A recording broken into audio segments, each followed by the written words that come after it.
대체 가난은 어디에서부터 시작되는 걸까요? 저는 이게 늘 궁금했어요. 우리 아버지 어머니는 대체 언제부터 이렇게 힘들게 사셨을까? 태어났을 때부터 늘 가난히 함께 하셨을까? 아니면 두 분은 혹시 잘 사는 집 자녀들인데 집안에서 반대하는 결혼을 해서 이렇게 힘들게 사는 걸까? 저는 항상 궁금했어요. 부모님은 우리에게 가난을 물려줄 생각이신 걸까? 아니면 우리 자식들에게만큼은 이 가난을 물려주지 않기 위해 어떤 노력을 하고 계시는 걸까? 누나, 나 배고파. 그래, 배는 고프지. 밥 먹어야 살지. 그래, 조금만 기다려. 누나가 밥 차려줄게. 저는 첫째이고 저에게 밥을 달라고 한 동생은 넷째. 저에겐 세 번째 동생이에요. 저는 남동생만 3명이 있어요. 그러니까 저희는 사남매이고 저는 장녀입니다. 부모님은 늘 바쁘셨어요. 그런데 바쁘기만 하셨지 이 바쁜 게 수입으로 연결되진 않았어요. 한식집을 하셨다가 분식집을 하셨다가 또 어떤 때는 닭을 튀겨서 팔기도 하시고 음식의 종류만 바꿔 꾸준히 음식점을 하셨지만 잘 되진 않았습니다. 저와 동생들은 부모님이 하시는 음식점에서 남은 음식들을 먹으며 지냈죠. 누나, 오늘도 멸치야? 엄마가 계속 멸치볶음만 가져오시네. 지겨워도 어쩔 수 없지 뭐. 이거라도 먹을 수 있는 게 어디니? 그냥 감사하다 생각하고 먹자. 누나는 맛있어? 우리가 언제 밥을 맛으로 먹었니? 그냥 밥 때 되니까 먹어야 하니까 먹는 거지. 지난번에 누나가 해줬던 김치볶음밥 맛있었는데 그거 또 해주면 안 돼? 보리밥만 먹는 거 지겨워. 일주일에 한 번도 많다. 우리 김치는 옆집 할머니가 항상 많이 가져다 주시니까 김치로 할 수 있는 요리는 많이 해 먹어보자. 응? 알았어. 그러면 내일은 누나가 김치찌개 끓여줄게. 우와, 우리 누나가 최고다! 사실 요리 솜씨는 부모님보다 제가 더 좋았어요. 동생들 밥 차려주다가 알게 된 사실인데 동생들이 어머니가 해주시는 반찬보다 제가 해주는 게 훨씬 맛있다고 하더라고요.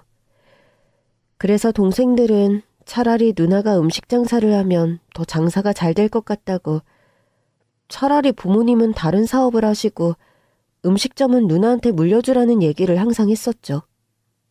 그런데 저도 그때는 막 고등학생이 되는 시절이었고 부모님은 차마 어린 저에게 일을 시킬 수 없다고 생각하셨죠. 우리가 아무리 너에게 못해주는 게 많다지만 어린 너한테 돈까지 벌어오라고 할 수는 없어. 우리가 진짜 힘들면 얘기할게. 그냥 지금처럼만 엄마랑 아빠 없을 때 동생들 잘 돌봐줘. 엄마가 항상 미안하고 우리 딸 사랑하는 거 알지? 동생들 잘 돌봐줘. 하고 싶은 거 다 시켜주진 못해도 학교는 계속 다닐 수 있게 해줄게.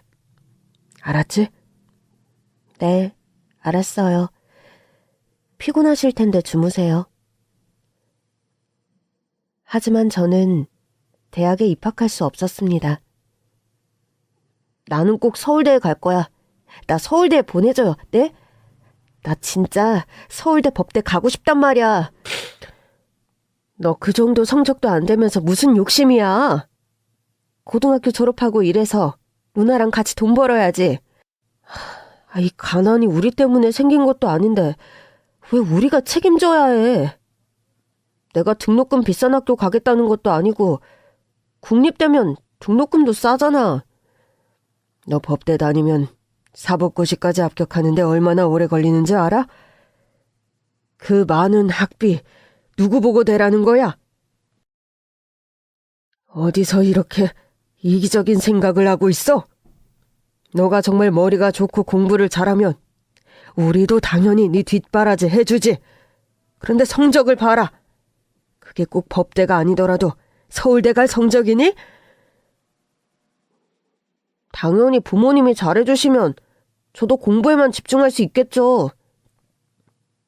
누나도 그렇고 저도 그렇고 동생들 챙기랴 집안 정리하랴 부모님이 하셔야 하는 거 저랑 누나가 하고 있으면 부모님도 제가 하고 싶은 거 해주실 수 있잖아요. 됐어. 다들 그만해. 너 누나가 서울대 보내줄게. 문제집도 사주고 대학도 보내줄게. 부모님은 신경 쓰지 마세요. 누나가 해줄게. 그걸 왜 누나가 해줘? 누나는 하고 싶은 거 없어? 내가 하고 싶은 건 너희들 하고 싶은 거, 가고 싶은 학교 갈 수 있게 도와주는 거야. 그러니까 더 이상 얘기하지 마. 부모님도 그만하세요. 그리고 저는 동생을 데리고 밖으로 나왔습니다. 누나 미쳤어? 누나가 왜 내 학비를 대? 누나가 해줄게. 그러니까 부모님한테 더 이상 얘기하지 마. 너 생각을 해봐. 우리 태어나서 사는 동안 집안 형편 나아진 적 있어?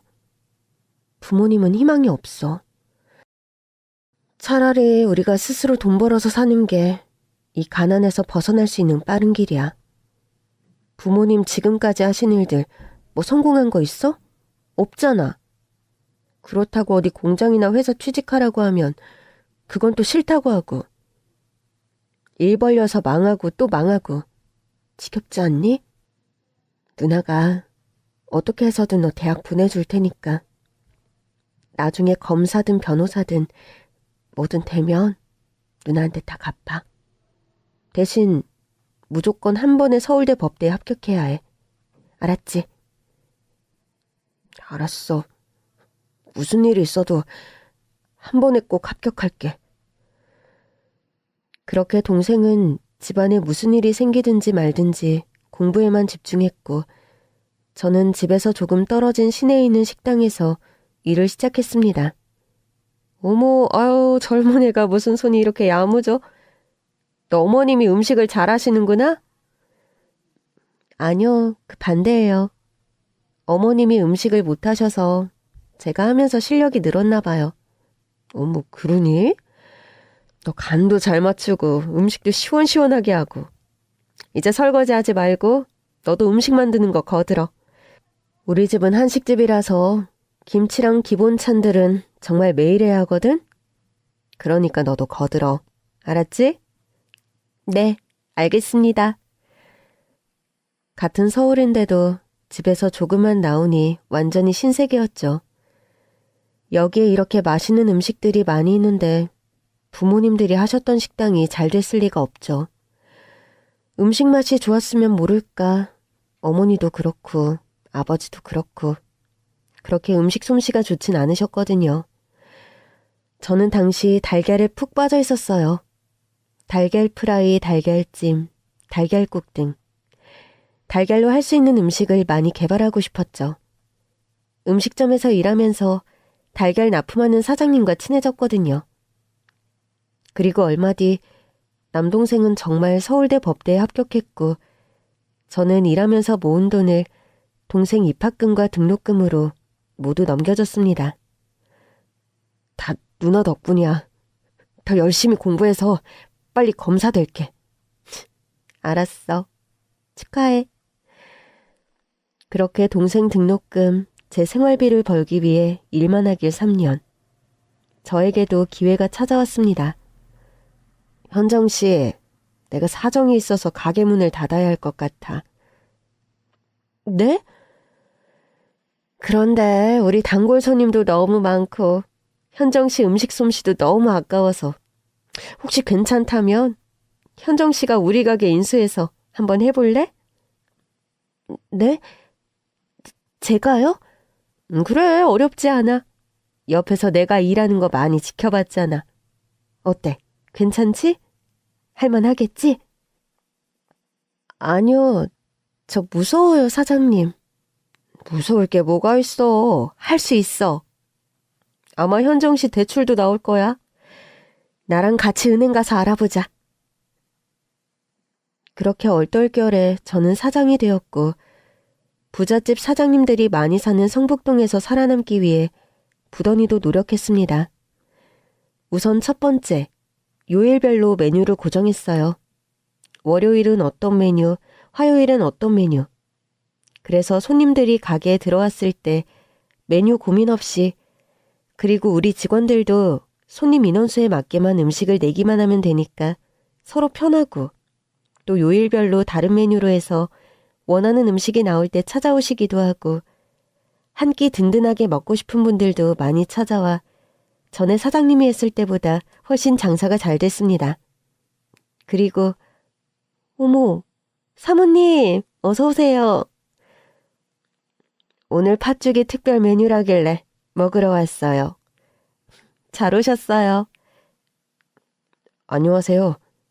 어서 오세요. 여기 팥죽 2그릇이요? 추우신데 여기 따뜻한 자리에 앉으세요.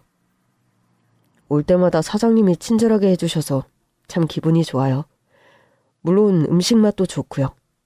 사실 이 여기가 동네 특성상 다들 입맛이 까다로운 분들이 많은데 사장님은 동네 분들은 물론 옆 동네 분들까지 입맛을 사로잡으셨잖아요. 아닙니다. 맛있게 드세요. 딱 봐도 이 동네에 있는 담벼락 높은 집에 사실 것 같은 분위기의 사모님이었어요. 그리고 혼자 오실 때도 있고 이렇게 아드님과 함께 오셔서 항상 맛있게 드시고 가셨었죠. 어떤 날엔 아드님 혼자 와서 식사하고 갈 때도 많았어요. 오늘은 혼자 오셨네요? 네, 일이 늦게 끝났는데 집안일 해주시는 분은 이미 퇴근했고 조용한 집에 들어가서 쉬시는 분들 귀찮게 하기 싫어서 왔어요. 잘하셨어요. 이렇게 식당 있는데 오셔서 드시고 가시면 되죠. 그런데 지금 거의 마감 시간이라 감자조림은 다 떨어졌어요. 대신 달걀찜 했으니까 드셔보세요. 우와, 이거 단골 서비스인가요? 그럼요. 누구나 사장이 될 수 있지만 특히나 사장님은 엄청나게 젊어 보여요. 맞아요. 저 젊은 사장이에요. 손님들이 많이 물어보셔서요. 진짜 사장 맞냐고.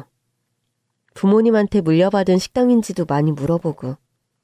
저희 부모님은 여러 종류의 식당을 하셨지만 잘 되지 않았거든요.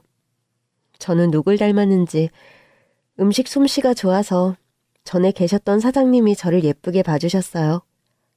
그리고 사정 때문에 해외로 나가시게 되면서 얼떨결에 제가 맡아서 이렇게 하고 있어요. 정말 대단하네요. 음식도 이렇게 맛있는데 서비스도 좋고 무엇보다 깨끗해서 정말 좋거든요. 어머님이 웬만해선 밖에서 잘 식사를 안 하시는데 여기 음식은 맛도 맛이지만 정갈하다고 좋아하시거든요. 그래서 궁금했어요. 어떤 식당이길래 우리 엄마 입맛과 마음을 사로잡은 걸까? 그랬는데 이렇게 훌륭한 사장님이 있는 식당이었네요. 사실 저는 동생들 학교 보내기 위해 이렇게 열심히 일하고 있는 거거든요.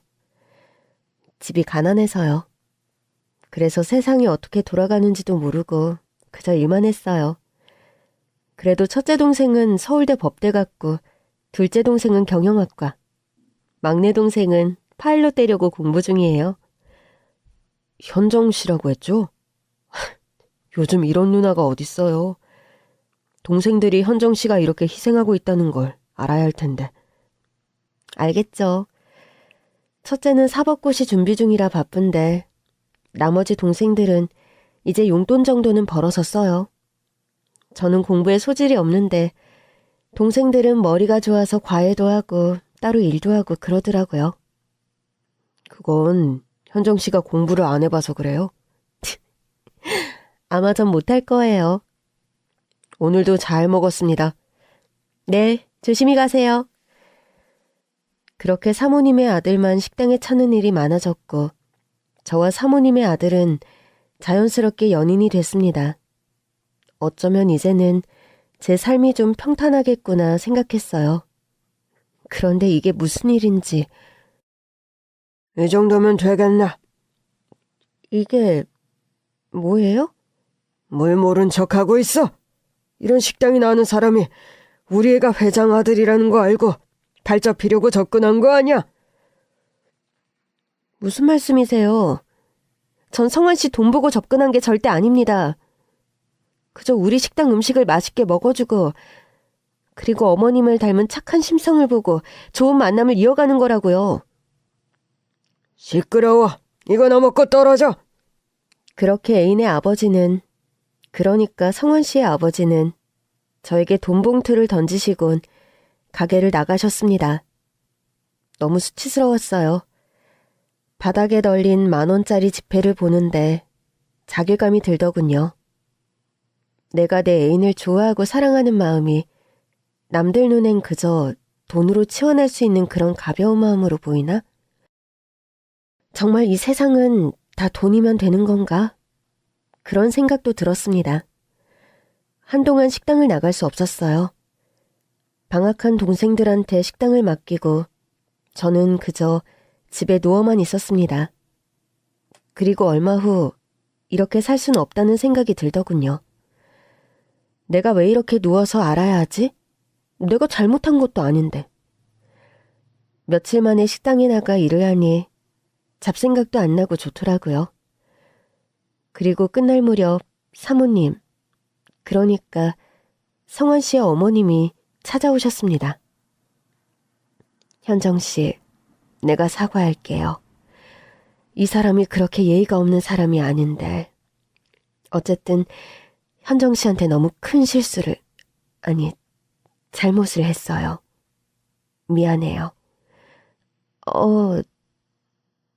저는 괜찮지 않지만 그래도 괜찮습니다. 객관적으로 봐도 제가 성환 씨에 비해 많이 부족하잖아요. 그런 말이 어딨어. 네가 뭐가 부족하니? 넌 나만 믿어. 그리고 괜히 이상한 생각하지 마. 알았지? 그렇게 얼마 후 저는 남자친구인 성환 씨와 함께 집을 찾았고 아버님은 여전히 저를 못마땅해 하시지만 어머님의 압박 아닌 압박으로 결혼에 성공했습니다. 그리고 결혼 후 따로 집을 구하지 않고 시부모님 댁에 합가에 같이 살게 됐어요. 어머님, 저 왔어요. 아주머니, 나 물 한 잔만. 형님, 뭐라고요? 어머, 우리 동서였구나. 추하게 있어서 몰랐네. 여기는 정말 싸가지 없는 제 형님입니다. 남편은 위에 형이 한 명 있는데 아주버님과 결혼한 형님이 엄청난 금수저라나 뭐라나. 형님 부모님이 뭘 하시는지 남편도 잘 모르는 눈치더라고요. 남편도 그냥 형수님 댁 돈이 많은가 봐. 우리 형 매번 형수님 사랑해서 결혼한 거지 절대 돈 때문에 결혼한 거 아니라고 하는데 내가 봤을 땐 돈이 크다고 봐. 저는 어렸을 때부터 식당에서 일을 하느라 세상 물정 모르고 자랐어요. 그리고 돈 많은 부잣집 얘기는 저에겐 저 머나먼 별나라 얘기였는데 부자들이 저런 인성을 갖고 있다면 돈은 굳이 많을 필요가 없다는 생각을 했습니다. 동서, 이 집안엔 위계질서란 게 있는 거야. 동서는 근본 없는 집안에서 태어나 잘 모르겠지만. 뭐? 이제라도 배우면 되는 거 아니겠어? 예, 한번 잘 배워볼게요. 그게 얼마나 쓸모있는 것인지는 모르겠지만. 그리고 이 채널에서 향수 좀 사서 써. 동서 옆에만 있으면 가난이라는 냄새가 나서 못 살겠어. 형님, 샤넬 말씀하시는 거죠? 어머, 이걸 읽을 줄 안단 말이야? 대단하네. 대체 뭐가 대단하다는 건지 모르겠지만 늘 저런 식이었어요. 그래서 명절 이외엔 정말 보기 싫었죠. 저런 밉상이랑 가족이 된 건 너무 싫었지만 대신 저는 시아버지의 사랑을 받기 시작했습니다. 둘째야. 오늘 아주 국이 시원하니 맛있더구나. 가게에서도 늘 음식 할 텐데 집에서도 음식하느라 힘들지 않니? 괜찮아요, 아버님. 일해주시는 분, 밥해주시는 분들 다 있는데 저렇게 아침은 본인이 차리겠다고 고집을 부려서 밥해주시는 분 일을 뺏었어. 우리 며느리만 괜찮다면 나는 계속 우리 둘째 며느리가 해주는 밥 먹고 싶은데 어떠냐, 아가야? 저는 좋아요. 아버님께서 맛있게 드셔주시면 저는 정말 영광이죠. 매일 맛있는 아침 차려드릴게요. 사실 식당만 아니면 저녁도 제가 차려드리고 싶은데 그럴 수가 없어서. 대신 아침 정말 든든하게 차려드릴 자신 있습니다. 오냐, 나도 우리 직원들한테 자랑해야겠구나. 우리 둘째 며느리가 이렇게 든든하고 맛있는 아침을 매일 차려줘서 아주 맛있게 먹고 나온다고 말이다. 정말 고맙다, 현정아. 아니에요, 아버님. 식기 전에 얼른 드세요. 그날은 아버님이 처음으로 제 이름을 딸처럼 불러주신 날이었어요. 처음 신혼여행을 다녀와서 집에 들어왔을 때 거실에서 신문을 보고 계셨던 시아버지께서는 저와 남편을 보자마자 잘 다녀왔냐는 인사도 없이 쳐다보기만 하시고 방으로 들어가셨어요. 그렇게 일주일, 한 달, 저는 매일 아침 식사를 차렸고 일을 핑계로 게으름 며느리가 되고 싶지 않아서 더 열심히 집안일을 했어요. 그리고 일이 많아 늦게 집으로 돌아온 날 시아버지께서 저를 기다리고 계셨습니다. 늦었구나. 아버님, 왜 안 주무시고 나와 계세요? 피곤하실 텐데. 따뜻한 차 끓여드릴까요? 됐다. 앉아라. 네, 아버님. 너는 내가 불편하고 싫지 않니? 네? 아버님이요? 아니요. 너는 처음 내가 찾아갔을 때랑 지금이랑 변한 게 없어. 첫째 며느리는 내가 갖고 있는 걸 제 남편한테 언제 물려줄까 그 생각만 하고 있는 게 눈에 보이는데 너는 어찌 그리 욕심도 없고 착하고 늘 한결같니? 너의 이런 모습을 진작 알아봐주지 못해서 내가 너무 미안하다. 사돈들께도 잘 얘기해주겠니? 아니다. 내가 직접 찾아뵙고 말씀드리는 게 좋겠구나. 이렇게 훌륭한 딸을 우리 아들과 결혼할 수 있게 허락해 주셔서 정말 감사하다고 말이다. 그날 시아버지와의 대화 후 정말 시부모님을 모시고 저와 남편은 부모님이 계시는 곳을 찾아갔어요. 시댁과 비교하면 정말 한없이 초라한 곳이지만 저와 동생들이 열심히 공부하고 일해서 번 돈으로 해드린 부모님 집이었어요. 방 3개의 작은 빌라. 사남매가 마련해드린 집이라 설명을 드리고 시부모님을 모셨습니다. 아유, 이렇게 누추한 곳에 오셔서 어떡하죠? 과일 드세요. 아닙니다. 이렇게 훌륭한 딸을 두셔서 정말 든든하시겠어요. 저희가 부족해서 현정이한테 못해준 게 너무 많아요. 저희는 정말 자식들에게 못해준 게 많은데 아이들은 저희한테 이렇게 해주네요. 늘 고맙게 생각하며 살고 있습니다. 덕분에 저희도 이렇게 예쁘고 착하고 열심히 사는 며느리를 얻었어요. 사부인 덕분이에요. 정말 감사합니다. 늘 이런 날만 있었으면 얼마나 좋았을까요? 가난과 마찬가지로 불행도 어느 날 갑자기 우리 가족을 찾아왔습니다. 시아버지는 건설회사 사장님이셨어요. 아파트 쇼핑몰도 지으시고 정말 굴지의 기업이었죠. 그런데 이런 기업도 이렇게 쉽게 망할 수 있다는 걸 두 눈으로 보고도 믿을 수가 없었어요.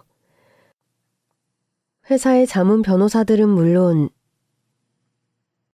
변호사로 일하고 있는 첫째 동생까지 달려들어 회사를 살리려고 했지만 역부족이었어요. 시아버지께선 결국 어음을 막지 못하셨고 회사는 그대로 공중분해됐습니다. 아유, 이걸 어떡하니. 네 아버지 불쌍해서 어떡하니. 그런데 형이랑 형수님은 어디 갔어? 모르겠다. 뉴스에 허구한 날 제 아버지 이름이 오르내리고 있는데 괜찮냐는 전화 한 통 없어. 누가 도와달라고 그랬니? 누가 제 마누라 부모한테 돈 빌려달라고 그럴까봐 이렇게 안 나타나는 거냐? 어쩜 이렇게 매정하고 싸가지가 없니? 내가 이딴 걸 아들이고 며느리라고 아꼈다니. 나타나기만 해봐. 내가 아주 가만 안 둘 줄 알아. 어머님, 우선 아버님부터 찾아야 할 것 같아요. 아버님 어디 가신다고 하고 나가셨어요? 그냥 말도 없이 사라지신 거예요? 아유, 모르겠어. 짐 챙겨서 말도 없이 나갔어. 아니, 사업이 망할 수도 있지. 이렇게 허망하게 그냥 지켜만 볼 거냐고, 이 양반아. 아버님 집에 돌아오시면 다시 어디 못 나가게 같이 잘 계셔야 해요. 알았죠? 그래. 너희도 조심히 다녀오렴. 너무 멀리 가지 말고. 당신은 지금처럼 휴대전화가 좋았던 시절도 아니고 CCTV가 많았던 시절도 아니니 그냥 수소문하며 시아버지를 찾으러 다닐 수밖에 없었어요. 그마저도 정말 쉽지 않았죠. 저랑 남편은 정말 온 동네를 다 뒤지고 산까지 올라갔다 왔지만 아무런 소득 없이 다시 집으로 돌아왔습니다. 시어머니는 기절하시기 직전이었어요. 예, 성환아. 혹시 네 아버지 말이다. 어머니, 무슨 말씀을 하시는 거예요? 아니다. 나는 들어가서 누워야겠다. 이 사람 오거나 무슨 연락 오면 깨워주겠니? 네, 어머님. 들어가서 쉬세요. 저희가 지키고 있을게요. 그렇게 하룻밤이 지나고 저희는 시아버지를 일단 실종신고를 하고 다시 찾으러 다녔어요. 그리고 그날 저녁 경찰서에서 걸려온 전화는 정말 생각하기 싫은 최악의 일을 설명하고 있었습니다. 아이고, 이 양반아.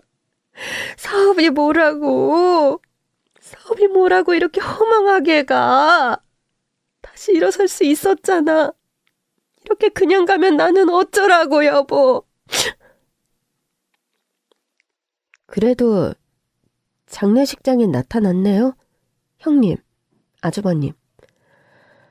아, 지금 이런 상황에서 동서는 그렇게 비꼬고 싶어? 형님이 생각하는 이 자리는 어떤 자리인데요? 무슨 자리라고 생각하고 오셨냐고요? 재수씨, 우리 아버지 사진 앞에서 큰 소리 내지 마. 아버지는 돌아가실 때까지 재수씨 싫어했어. 알긴 알아? 글쎄요, 처음 듣는 얘기네요. 집에 오셨어야 이 집 분위기가 어떻게 바뀌었는지 아시죠? 집에서 일하시는 분들 붙잡고 물어보세요. 정말 아버님이 돌아가시기 전까지 저를 미워했는지 안 그랬는지. 그렇게 장례를 치르고 변호사 입회하에 시아버지께서 남기신 마지막 유언과 편지를 읽는 시간이 왔습니다. 그러면 읽겠습니다. 나는 더 이상 이 세상을 살아갈 힘이 없다. 기운도 없고 그저 가기 전 마지막에 가족들에게 너무 안 좋은 모습만 보여주고 짐만 안기고 가는 것 같아서 너무 미안하구나. 특히 우리 둘째 며느리가 매일 아침 끓여주던 시원한 북엇국이 생각나. 쉽게 발길이 떨어지지 않는다. 그냥 미안하구나. 그리고 여보, 평생 내 뒷바라지 하느라 정말 고생 많았어. 그런데 이렇게 끝까지 나는 당신을 고생만 시키고 가서 미안해. 마지막으로 당신 얼굴을 보면 내 다짐이 흔들릴까? 그렇게 매정하게 나왔어. 당신은 내 삶의 유일한 빛, 그리고 첫사랑이야. 그동안 내 곁을 지키느라 정말 고생 많았어. 고마워. 미안해. 그리고 사랑해. 이상입니다. 그게 다야? 아들들한텐 한마디도 안 남겼다고? 가만히 있어요. 우리한테 유산이라고 빚이라도 남긴 건 없는지 들어야죠. 정말 저 입을 갖고 있는 손수건으로 틀어막아 버릴까 하다가 참았습니다. 아버님, 우리한테 빚 남기신 거 없어요. 볼일 끝났으면 가세요. 시아버지가 돌아가시고 원래 살던 집보다 조금 작은 집으로 이사하고 저희 가게는 직원들한테 떠맡기고 시어머님 곁을 지켰습니다. 그런데 시어머님 건강이 점점 안 좋아지시는 거예요. 그렇게 병원을 가자고 해도 말을 안 들으시더니 결국 새벽에 물 드시러 나오셨다가 쓰러지셨습니다. 급히 응급실을 찾아 검사 결과를 들은 저는 그 자리에서 주저앉았습니다. 우리 어머님 불쌍해서 어떡해, 여보. 어머님이 암이라니, 그것도 말기암. 이게 말이 돼? 왜 우리 아버님 어머님한테만 이런 불행이 찾아오는 거야?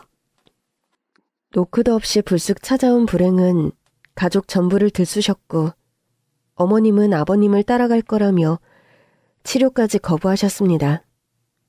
어쩔 수 없이 가족이 모여 대책회의를 열었죠. 아무리 그래도 어머님 치료 받으셔야 해요. 어머님 시한부인데 굳이 치료받을 필요가 있을까? 말 조심하세요. 형수님 부모님이 이렇게 아프셔도 그렇게 말할 수 있어요? 네? 이게 어디서 형수님한테 대들어? 돌아가신 아버님한테 한마디도 못 들은 분은 입 다물고 계세요. 솔직하게 말할게요. 오늘 이 자리는 회의가 아니라 저희가 어떻게 어머님을 모실 건지 통보하려고 부른 거예요. 어머님은 돌아가실 때까지 저희가 모실 거예요. 저희는 어떤 방법을 동원해서라도 어머님 치료받게 할 거예요. 반대하실 거예요? 아까 말 들어보면 반대하실 것 같은데. 나중에 이러쿵 저러쿵 뭐 치료가 잘못됐니 어쨌니 이런 말 하지 마시고 지금 확실하게 말하세요. 에이 진짜 엄마가 돈이 있길래 뭐가 있어. 다 필요 없고 알아서 하세요. 재수씨 어차피 시한부면 길어봤자 6개월 아니야? 여보 가자. 어디 잘해보세요. 동서 식당에서 번 돈으론 어머님 치료 택도 없을걸? 여보, 나 화장실 좀 잠깐 다녀올게. 그럼 셋이 손잡고 잘 사세요. 그렇게 아주버님과 형님이 돌아가고 저녁 시간. 아무리 어머님을 찾아도 보이지 않는 거예요. 저와 남편은 완전히 패닉 상태였어요. 이미 아버님이 돌아가시기 전 같은 상황을 경험했기에 공포가 온몸을 덮쳐왔죠. 그리고 어머님을 찾은 곳은 동네 파출소였습니다. 어머니, 왜 여기 계세요? 감사합니다, 경찰관님. 어머님, 이제 집에 가요. 추우시잖아요. 네? 정말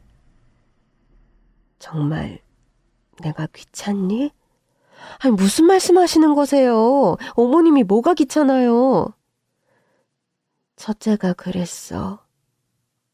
어머님, 저는 어머님이 고독사 했으면 좋겠어요. 애들 귀찮게 하지 마시고 조용히 혼자 가세요. 이랬어. 뭐라고요? 내가 이걸 그냥... 여보, 참아. 엄마 찾았으면 됐어. 나중에 다시 생각해. 어머님, 괜찮아요. 저희는 어머님 돌보는 거 하나도 귀찮지 않아요. 그러니까 집으로 가요. 여기 너무 춥고 불편하잖아요. 네? 속이 부글부글 끓었어요. 뭐라고? 저게 제정신 박힌 며느리가 시어머니께 할 수 있는 말이냐고요.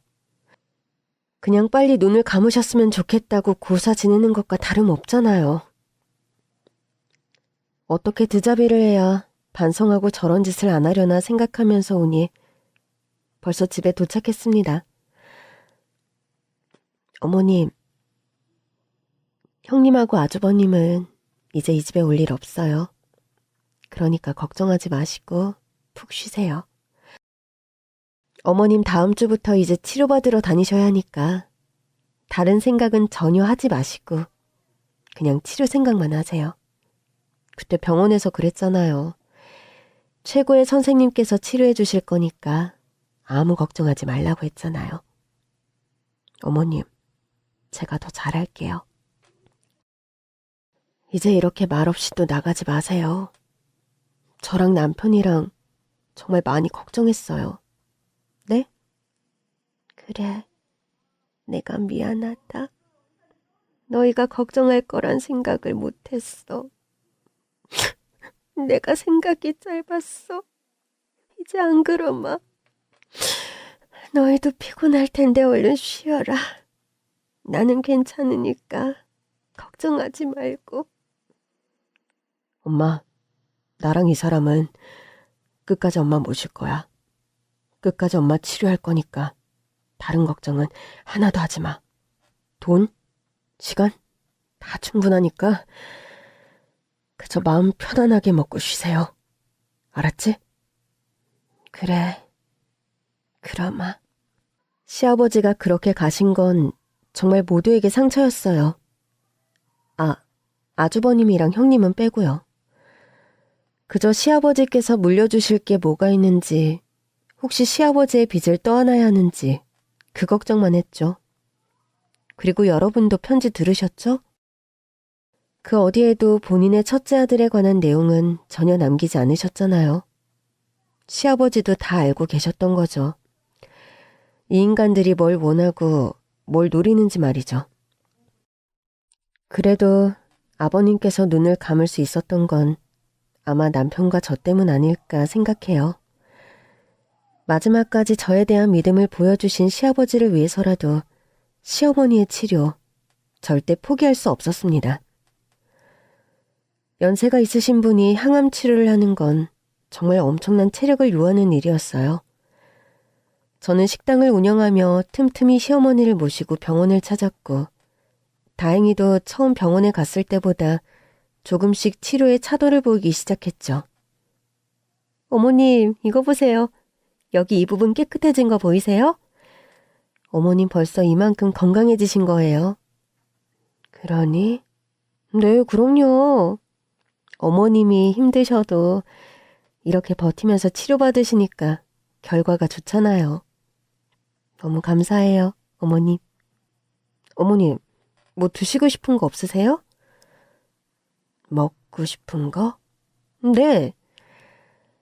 의사 선생님이 체력도 중요하니까 든든하게 드시라고 했잖아요. 나 그냥 다른 건 필요 없고 팥죽이 먹고 싶구나. 팥죽이요? 그래. 예전에 네 식당에 갔을 때 동지라면 네가 줬던 그 팥죽이 가끔 생각났어. 오늘 그게 먹고 싶구나. 좋아요, 어머님. 집에 팥 있을 거예요. 제가 집에 가자마자 바로 준비할게요. 어머님, 벨트 매셨죠? 그러면 집으로 출발합니다. 팥을 불려놓지 않아서 팥죽이 완성되기 전까지 꽤 긴 시간이 걸렸는데 어머님은 정말 팥죽이 드시고 싶으셨던 건지 그 긴 시간을 기다려주셨어요. 남편까지 퇴근하고 나서야 완성된 팥죽을 드디어 먹을 수 있었습니다. 어머님, 입맛에 맞으세요? 그때 먹었던 그 팥죽 맛이 나세요? 팥이 그때 썼던 팥이랑 달라서 어떨지 모르겠어요. 똑같다. 그때 먹었던 팥죽이랑 맛이 똑같아. 정말 맛있구나.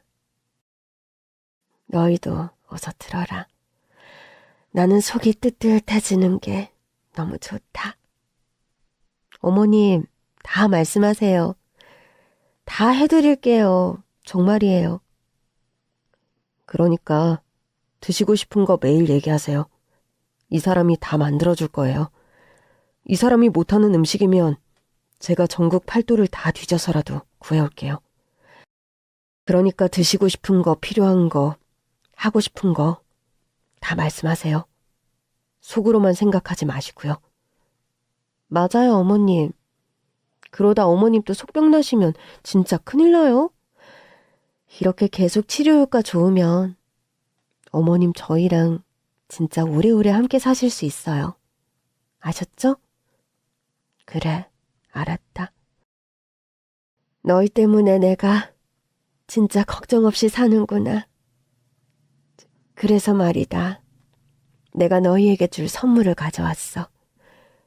강비서, 들어오세요. 비서님? 갑자기요? 집에 저희만 있는 줄 알았는데 아니었나 봅니다. 언제 들어오셨지? 너 팥죽 쓰느라 정신없는 동안 강비서가 왔지. 강비서는 나와 아주 오랜 시간 함께한 분이다. 인사하렴. 안녕하세요. 처음 뵙겠습니다. 앉으세요. 팥죽 드릴게요. 그래, 강비서도 한 그릇 먹어요. 우리 며느리가 솜씨가 아주 좋아. 안 그래도 회장님께서 늘 말씀하셨었는데 저도 드디어 며느리님께서 해주시는 음식을 맛보게 됐네요. 회장님이요? 지금 저희 어머님 보고 회장님이라고 하신 거세요? 이게 다 무슨 얘기일까요? 일단 다 먹고 얘기하자. 내가 언젠가는 얘기하려고 했는데 그게 오늘인 것 같아서 강비서도 오라고 했어. 대체 무슨 일일지 두근거리는 마음으로 식사를 마치고 차를 한 잔씩 마시며 거실에 모였습니다. 우선 이거부터 받아라. 그리고 꼼꼼히 확인해. 승계 절차요? 뭐를요? 내 회사 말이다. 어머님 회사요? 어머님 사업체가 있으세요? 그래, 내 회사다. 너희는 전혀 모르는 얘기를 이제 시작해야겠구나. 내가 우리 남편과 만날 수 있었던 건 우리 부모님 덕이 크다. 당시 서울의 땅을 크게 갖고 계셨던 우리 부모님은 이 땅에 뭘 하면 좋을까 늘 생각하셨지. 그러다 나의 시아버지, 그러니까 너희한텐 할아버지가 우리에게 연락을 했어. 그 땅에 아파트를 짓고 싶으시다고. 그래서 우린 좋다며 땅을 팔았지. 그리고 땅을 판 돈 중 일부를 내가 증여받았고 그 증여받은 돈으로 가구 공장을 차렸어. 지금 우리가 방금 앉아있던 식탁 역시 우리 회사 식탁이란다. 맙소사, 그래서 어머님께서... 그래, 내가 사돈 댁 가구를 싹 바꿔드렸지? 맞아. 난 그래서 아니 장인어른이랑 장모님 쓰시는 가구들도 다 좋은데 우리 엄마는 왜 자꾸 바꿔드리겠다고 하지 생각했었는데 그게 엄마 회사 가구였어요? 그런데 어떻게 그렇게 감쪽같이 우리한테 말도 안 할 수가 있어요? 네 형이 알아봐라. 벌써 내 나라 어째라 난리 났겠지. 안 그러니 현정아? 맞아요. 두 분이라면 그러고도 남죠. 그래서 이제 이 회사를 너희에게 넘겨주려고 한다. 왜요, 어머님? 저희한테는 안 주셔도 되는데. 그러면 나 이 세상 떠나면 회사는 어떡하라고? 글쎄, 전문 경영인이 와서 운영하면 되지 않을까요? 그건 나중에 다시 생각해보기로 하시고요. 일단 회사 지분부터 정리해야 할 것 같습니다. 이 지분을 증여받으면 두 분께서 2대 주주가 되시는 겁니다. 맙소사, 주주요? 너 언제까지 식당 장사할 거니? 식당이야말로 이제 다른 사람한테 넘기고 너도 편하게 살아야지. 너 고생한 거 내가 제일 잘하는데. 이건 부탁 아니고 회장으로서 명령이야. 모르겠으면 여기 있는 강비서한테 물어보거나 그래. 변호사는 사돈 총각한테 한번 물어보렴. 그러면 다 찬찬히 설명해 줄 거다. 어머님. 현정아, 나는 이제 더 바랄 게 없어. 나는 남편을 잃었고 이젠 내 생명도 거의 빛을 다했단 걸 알아. 그럴 땐 말이다. 이렇게 하나씩 정리하는 게 맞아. 마지막까지 움켜쥐고 있어봤자 아무 소용없어. 그거 다 가지고 가는 것도 아니고 사람이 마지막까지 그렇게 놓지 못하고 있으면 얼마나 추한지 아니? 갈 땐 훌훌 털고 가볍게 가야 해. 나는 그러고 싶어. 너희 평생 행복하게 살고 그것도 돈 걱정 없이 말이다. 그거면 충분해. 그러니까 울지 말고 이거 받아. 응? 어머님, 저는 어머님께 해드린 것도 없는데 이렇게 받기만 해서 너무 죄송해요. 얘가 무슨 소리를 하는 거니? 네가 왜 나한테 해준 게 없어? 네가 내 며느리가 돼서 나 얼마나 행복했는 줄 아니? 나는 이 사람이 일하러 나가면 늘 그 큰 집에 혼자 있었어. 아들 둘 있는 거 나가기 바쁘고. 첫째는 너도 봤지? 결혼해서도 찾아오지 않는 거. 그런데 둘째가 우리 현정이랑 결혼하고 나선 집안 분위기부터 바뀌었어. 정말 삭막한 집안에 밝은 빛 한 줄기가 들어온 느낌이었어. 그것뿐이니? 네 일하기도 바쁘면서 꼬박꼬박 나 약 챙기고 병원 함께 가주고. 그게 보통 정성스러운 일이니? 네 부모도 아니고 시부모를 말이다. 누가 너처럼 나를 챙겨주겠니? 이거 그렇게 큰 거 아니야. 그러니까 미안해하지도 말고 부담스러워하지도 말고 받아. 알았지? 우리 둘째 아들도. 엄마, 진짜 고마워요. 더 잘할게요. 나한테 말고 네 아내한테 잘해. 요즘 이런 며느리가 어딨니? 이런 아내가 어딨어? 그렇게 저와 남편은 아무도 몰랐던 시어머니 회사의 주주가 되었습니다. 그리고 이런 소문은 빨리 돌기 마련이죠. 마석가구 공단 회장님이 아들과 며느리한테 회사를 물려주겠다는 소문은 금방 퍼져나가기 시작했고 돈에 민감한 형님네 식구들한테도 이 소식이 들어갔습니다. 어머, 집 건조한 것 좀 봐. 동서, 어머님 기관지도 약하신데 집이 이렇게 건조해서 되겠어?